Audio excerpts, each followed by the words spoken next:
So, Coach, next game coming up is Rollins. What do you see in the matchup against that team that you guys need to take advantage of in order to find success that you want?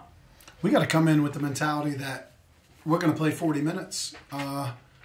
They're a good club. They're balanced. No pure dominant scorer, so they could hit you from a whole bunch of different ways. You know, they got like 6 scorers that are from 6 points to 10 points.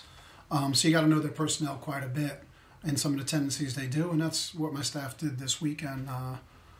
You know, just take a look at Rollins, see how they're attacking, see how they're scoring. You know, what kind of defense they're playing. It's a lot of work behind the scenes that make these games so competitive.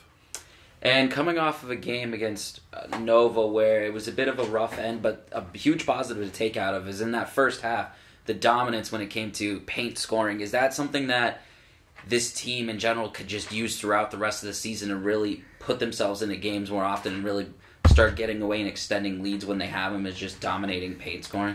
You know, we're in the last 5 games to the 3-minute mark, and that's the tough pill to swallow.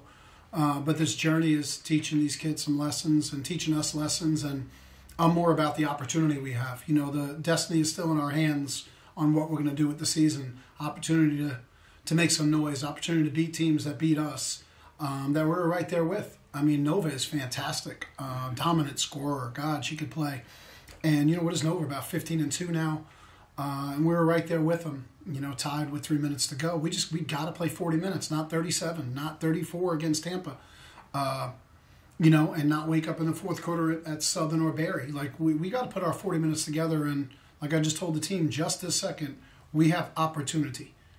And it's up to us. We still have plenty of opportunity with a lot of time left in the season.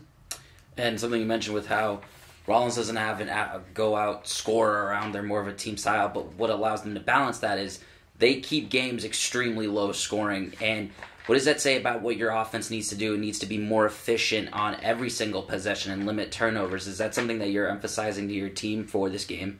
Well, you know, we haven't shot the ball as well in 2023 from outside the perimeter. So I'm more of a law of averages guy. We're going to start shooting the ball very well. Get to the free throw line a little bit more, push the tempo a little bit more. Now, Rollins will speed you up. It's about speeding you up and getting the quality shot or getting into a set as opposed to forcing quick shots that they may want. And you guys average 10 more points off turnovers per game than Rollins.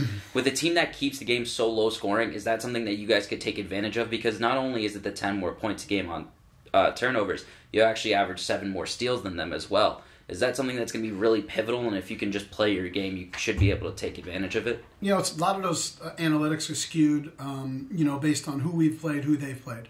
You know, obviously they add up to what you're saying, but it's all relative to the style we're going to play and how we're going to prepare for Rollins. What are we going to do? What are we going to try to do to take away some of their strengths? They got a couple dominant shooters that aren't afraid to throw it up. And, you know, we got to have plans. If we speed them up, we'll get some easier scores. If they speed us up, hopefully we're getting easier scores. But we haven't put the total footprint on the plan yet.